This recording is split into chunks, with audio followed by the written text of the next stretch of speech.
And just like that, we are back, ladies and gentlemen. We needed a much-needed break after calling some seriously intense action. If you missed that last game, it's Monster D-Face here and Fallout, who's delivering the action. We'll take a look at a little bit of the highlights of how that all unfolded, Fallout. Yeah, of course, a brilliant game, a brilliant finish, one of the best I've seen, honestly, in the many games of Fortnite I've had a chance to cast. And it was KS1 Light and C1 Sutanosi, as you see on screen right now, who I don't think were in the top 100. You better believe they're there now after a pop-off game. Someone who was there and is no longer in the top 100 was Anas, who we saw get taken out early to the hands of Snipe. So a crazy, crazy game that just goes to show how quick things can change in competitive Fortnite. More importantly, that's the first end game that we've seen without Shockwave, no grappler, nothing too crazy as far as that mythic loadout. It just really raised the intensity and raised the bar on what can happen in Fortnite when it's just straight up, player v player, build versus build. Things can really get interesting and super exciting. Regardless of what, though, ladies and gents, we're hopping into our 5th game coverage here at the DreamHack Open. We are going to be calling the action right now. We have Savage finally making his way to the main show right now. 240 points coming into the competition. He is at the top of the food chain, as is Hardfind. Oh my goodness, I am so excited. We finally get to cast a game of Mr. Savage. Of course, sometimes it's how the cookie crumbles. He starts his game as we have not started broadcast or vice versa, so we missed some of his early games, but you better believe we're here now. Hardfind and Savage in one lobby. 2 top 100 players. Hardfind currently in top 70. Mr. Savage, of course, in that top 5 spot, looking to make it to top 3. I'm excited for this one. Absolutely here, and we already know that the Authority is the spot that we've seen some action unfold from Hardfind. Hardfind at the start of this was going against Benji Fishy here.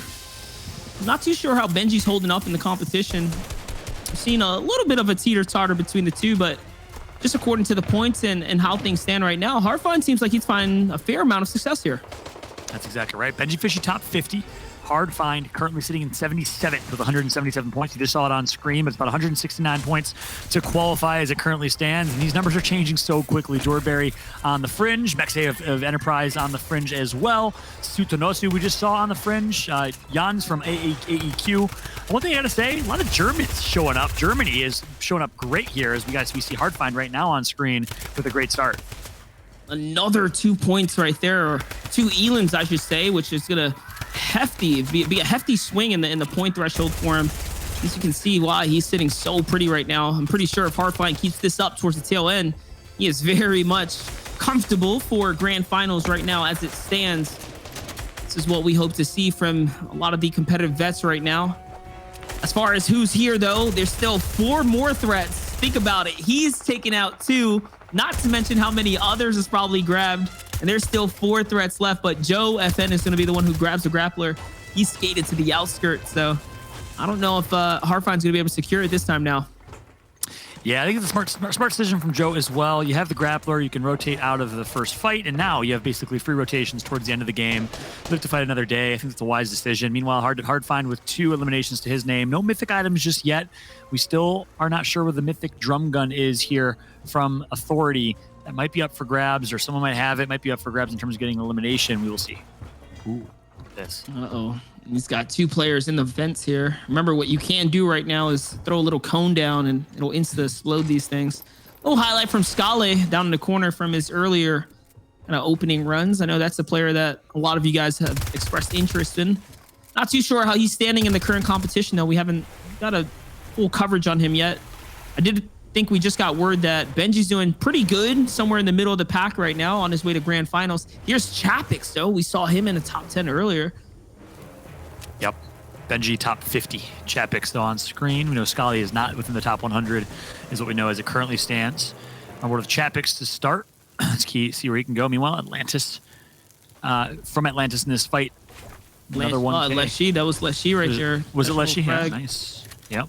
Couldn't see the name on the bottom of my screen there, so there you go.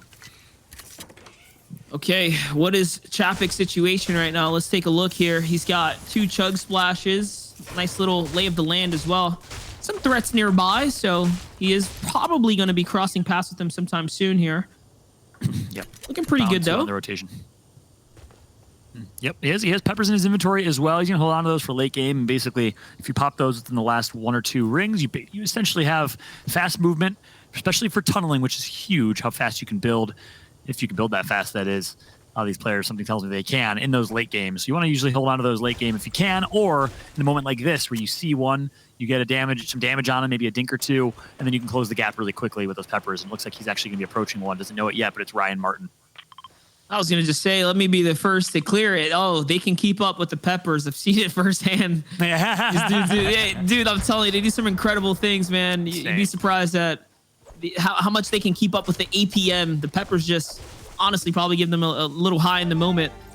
Yep. APM being actions per minute, which is something a stat you use and talk about often in games like StarCraft, where you need a lot of actions per minute, a lot of mechanical skill. Fortnite's right up there. I'd be very interested to see what the APM looks like, especially when a player pops a pepper and is having to build a tunnel and just kind of rat or tunnel their way into success. It's insane how talented these players are. They do it without it already, so yeah, incredible. Exactly. Insane. Look at here, though. Seb, someone we haven't covered too much today, still doing pretty good. He's someone who's been around the scene for a while. I think we saw him pop up, come around the recent duos competitions, but Chapix with the safety nade into the shack there, just in case, you did see the chest, but no one's going to bait him, taking his precautions here. Yeah, I'm probably recognizing, hey, there's a good chance off this chest I get something that I want, which is why you're going to see him throw those nades out of precaution. And a nice, beautiful still of the map right now as we are gearing into this. Apologies for any delays as it currently stands, but of course, things got to slow down a little bit for my heart's sake, as it's been crazy, especially after that last game. What a crazy pop-off that was, D-Face. Yeah, there is a world where occasionally these kind of, moments can happen in the mode here. So potentially we could have lost the feed on this one. We'll get some clearance here shortly, as the Obs crew is probably going to have to either reload this one or fire up a fresh perspective. But wait a second. Looks like we're starting to get some life here. We're back. Remember, ladies and gentlemen, we are trying to keep as close to real time as possible without, of course, playing spoiler behind a competition. There is a slight offset so that we can enable a safety bubble of sorts, right? So no little stream sniping and stuff like that. Yep, fairness is the most important thing. Competitive integrity. DreamHack, if any organization, knows the importance of that, having done esports for so long. Really is the gold standard of esports for so long with their open LAN competitions. If you've not been to a DreamHack tournament, once we have a cure, a vaccine, or whatever it might be, I'm excited for DreamHack LAN competitions to resume because, man, I'll tell you, they're once-in-a-lifetime experiences. From what I've heard, I've actually never been to a DreamHack event. I've always wanted to. It's been a dream. So hopefully at some point I'll have that chance. As we did see, Kami is in this lobby. We saw that at the top left. Kami from Poland did get a pick, at least one elimination already. He's in 9th place as it currently stands. Yeah, and you saw the little ping right there. 179 points is the current qualification mark to break into top 100 for tomorrow. Now, remember, ladies and gents, I think there's only 30 minutes to queue up, maybe a little less if you don't catch your lobby in time. So if you don't have at least, I would say, 130, 150 or so right now, chances are looking super slim to bust out a big performance and break in to that top 180 as it stands right now. I had to guess, though, you're going to need at least 200, 210 points to secure your way to grand finals, though, as it looks.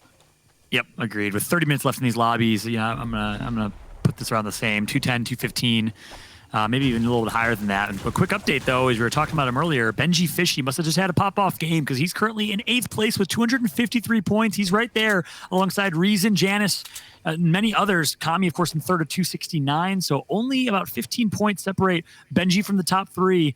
We talked about it in the pre-show. Yes, he got top 200. He quote-unquote barely snuck in the qualifier yesterday. But this is when Benji shows up. He shows up in the grand finals. He shows up when it matters the most on Saturday and Sundays. One of the most consistent and top players in Fortnite. It's great to see. Yeah, absolutely. And that was the thing I mentioned at the start of the show, is whether or not he's going to be upsetting fans because he had such a bad first kind of opening performance, or he is stepping up to the plate here. It looks like, Benji's showing that, hey, everyone has their bad days, their good days, and today is looking like a pretty decent day for him already in the top 50. I saw him once pop up in the feed, so I know he's in this lobby as it stands right now. And remember, that was your notification there. 30 minutes to queue, ladies and gentlemen. And speaking of the man himself here, Benji Fishy, 199 points. Very close here. He's going to open fire onto Crix. He's going to find himself a little shot and connect. Not enough to fully commit, though, with the 24 bullets and the light bullets. But that little bit of bait and hesitation allows him to take the high ground from Crix now. Advantage is in his favor. The edit's going to be a miss, though, Fallout. He's got him boxed up. That's right. Benji, charge shotgun out. Blue charge shotgun will do some damage here. Only 2 heals to his name, so he wants to take this fight. He's going to connect for it as well. Gets himself some loot. Good situation, good position for Benji. Now he finds himself a nice P90 or that SMG, compact SMG to his name. And now Sniper as well will be able to rotate. He'll hold on to that Sniper for some time, but as soon as he has an opportunity to get something a little bit better, you better believe Benji's going to switch out that Sniper, I think, as we get closer to late game. Is typically he'll prioritize heals. Doesn't have a whole lot in the healing category right now, so he needs to change that. And he has an opportunity to, as he's going to find some AI, find some Marauders. Yeah, that's right. What he can do here is either take the hunting rifle as a little upgrade, possibly the bandages, grenades. Who knows? These Marauders dropped a heap of things, and you can see there's a set of chug splashes. So this might be a little bit of a godsend. Typically, you don't want to come across Marauders because they're like, a bit of a thorn in your side. But in this situation right now, isolated on the back portion of the map, hey, this is the perfect time to not only upgrade the loadout, but possibly get some free stuff to take with him moving into the final moments of the zone. It's going to be the stinkers he's going to prioritize right now, and more minis. Yep. So maxed out on minis as it currently stands. And it looks like he's going to hold on to that kit. 4 stinks, 6 minis to his name. That is a huge, huge godsend, like he said. To be able to find those Marauders in that situation. And it was kind of fun. We got to see Benji slay out some bots. He does it every single day anyways. So, shout out to Benji. It is right.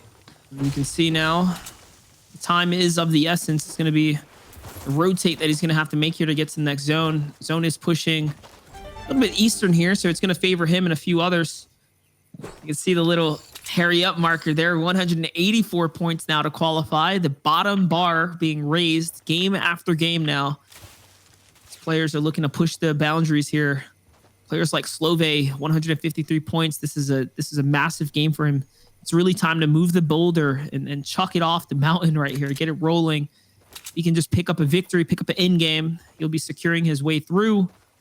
That's no easy feat. We see what those end games look like. I mean, so far it's been pretty much ran with Shockwave and Grappler. Yep. Slove recently picked up, I believe relatively recently, from Athletics, the organization out of France, repping EU, of course, alongside Lenouf and so many others. ADN in this lobby. So we're on board with Slove right now. Good pickup for Athletics. Top player in Europe, in my eyes. Fun to watch. Consistently performing as well in FNCS as he's currently making his way over, rotating, and has a pretty clean rotation, it looks like, on screen. Of course, as I say that, of course, he's going to get caught to the area we don't see on camera, right below the camera right now. Slove just going to continue rotating through. That's right. This is a little farmhouse located just above the north part of Frenzy Farm. One thing to note is that he is not looking for any kind of action right now. Notice he played that super defensively. He just wants to cut through and play for center map. With how much is riding on the line and him staying in the game right now, he doesn't want to grief his own chances. He's got such a strong loadout. Even look at how much medium bullets. He's got, 15 to reload with. So it shows you he is so passive right now in his play. He looted up just enough to get his shields going, just enough to get some mobility, and now he's playing for straight up raw placement. Not before taking a little bit of a gander off to the side here. He's curious, seeing some old builds, maybe find a little bit of a third party to jump into. Nope. Instead, it's going to be his new home here. Yep. Yeah, he decides to post up here. Pitching a tent, just claimed this real estate, claimed this home, probably made an offer, and it got accepted relatively quickly. I heard the real estate in this location is in demand. I know, D-Face, you're going through the same thing in Texas right now, I believe, right? Oh, yeah. Looking to buy a little home out here, in the final processes. Yep, I know how that process works. I'm looking to sell my home personally, so I'm right there with you. Slove is currently in a lobby that's quite stacked. We saw Mr. Savage in it earlier. We've seen Benji Fishy. Saw Hardmine. We saw a variety of players with a lot of potential, a lot of skill. I think it's going to be a crazy finish here. The last game's going to be hard to top. It was insane. I think this one's going to be even more nuts. Let's gear up. Let's get ready for another great finish. One of the best parts about the last game, though, was how slow the mid game was, and then all of a sudden it was, quite honestly, probably the best game I've casted of the season so far. Yeah. Things really ramped up, and credits to the production team for really grabbing the ob speeds that we needed right then and there, because that allowed, it just makes our job so much easier. We're able to call the action properly, but no, look who gets beamed out the air slowly off the crash pad. All that passive play, all that preparation. Wow. Just to get rolled up on, and a little too passive, though. The running away at that moment was not the right call, and he gets caught out for it. Yeah, Waze with no HP, but only shield to his name. A little bit of a Kobe nade, and it's going to be a pickup on Waze. What a grenade from Benji Fishy. Launches it, connects for 110 damage, and gets the elim. What a play from Benji, showing he's got a little bit of an arm here as well. Wait a second. Benji looks like he's going to pick up the shockwave off of the stinker benefit here. So not only did he catch the lucky stink to find the perfect opponent here, but now he manages to reap the benefits of a shockwave launcher. There's anyone that knows how to manipulate an end game, it's Benji. Now you give him the tools and the kit to do that so much easier. I think this game's a wrap right here. I honestly could call the same exact thing with Benji Fishy and having the best gun in meta right now on the shockwave launcher. He knows how to play this situation so well. Expect him to change his approach. Expect him to change how he plays this, recognizing, hey, I just want to hold on to the shockwave launcher for a late game. He's not going to use it a whole bunch early. If you're a competitive, aspiring Fortnite player, take notes for how Benji is about to mold his gameplay based on what he just got in his inventory. That's right. Another big name to keep an eye out is Teak, who's on the bubble here. 175 points to talk about. You just need a break right over that. And by the time he's playing this, we're going to assume that hopefully he's able to secure some more points to really stay in the running. Teak's been around for quite some time. We had a little bit of a talk about how he's raising as a player as of late. Again, finishing very, very high in Benji Fishy's Cup solos as of recent times, finishing 7th place. Not too bad. For following up in a Cash Cup for a top 10 as well, finishing 5th there. And a Mongrels Cup with a 49th place. So just showing you that in the recent solo competitions and team-based game modes, the lighter ones, he's doing very, very good. Someone that we're not talking too much of, but these are players that you got to keep an eye out on for grand finals. That's so true. The sole member of NRG in Europe. Of course, they have a stacked lineup in North America, which we'll have a chance to watch later today. Shayo and Balo will be bringing the action then. I'm excited for NA East. 1, because of those two, and 2, because of all the NRG, all the top players that will be in North America East. 4 members of NRG in the States qualified. We got the likes of Zate, Epic Whale, so many others. I'm excited to see what NRG can continue to do in this tournament, starting with Benji and starting with right here, right now. One of the most exciting esports teams as of late. This last year has been phenomenal for them across the multiple track of games. Fortnite being one of their biggest successes, though, right? Securing players like Benji here. I think Benji, honestly, moving over to NRG was it just made sense. You know, such a great fit for him. He's really been able to shine as a star player, as one of the star players in the roster. Same for 100 Thieves, Mr. Savage. Moving over to Savage, really becoming one of the stars on their roster. Taking the lead there. But all right, here it is. Benji coming off the cone now. Remember, this shockwave launcher, we haven't seen its full capabilities, not in this tournament, not just yet. What we've seen it do so far is dominate endgame, but people forget how good you can use this thing in a box fight to break in and do some super, super dominating plays. I don't doubt that Benji's going to use it to his full potential. There's a lot more to be learned and had and said here with the weapon. Yeah. That's a great point, Monster. He doesn't have any crash pads in his inventory, which is an alternative that he could use for box fights. So you wonder if he's going to use it in box fights now. I would say no. I would argue that's the wrong decision. I mean, we'll see. Hopefully, he proves me wrong here, and we get to see some early action. But I think when you let everyone know that you have the shockwave launcher by using it in box fights early, then you become an instant target and an instant threat to every single player in this lobby. They're going to try and take you out. They're going to try and get that shockwave launcher. They're going to play a lot more aggressive. So in my eyes, Benji just wants to hold on, keep this in his pocket, not let everyone know what he has. The charge shotgun, though, Kit's charge shotgun is a whole different story. Let's see him pop off with the shotgun in his hands. That's right. It does so much damage. We saw what it could do before from range. I think it was the Nos who had a little bit of height, hitting for 142 from several blocks away. So you can see that can be pretty scary in the proper hands of someone with a deadly aim. Here's Hardfind, who was playing the Authority, same as Benji. They're both still alive, very much alive in the same game. You got to think about it. Hardfind's doing pretty good in the competition, showing you that you can play a major point of interest and just rotate out, right? You don't have to finish the fight, finish the deed every single time. Yeah, they're both currently right neck and neck in the overall leaderboards and grand scheme of things. So you're spot on. 2 players dropping Authority. 2 players that have dropped Authority and been in the same lobbies a few times have both found success in those respective lobbies. So unlike Benji, though, Hardfind does not have any mythic weapons to his inventory. Neither of them were able to lead with the mythics from Authority. Of course, Drum Gun and the glider gun.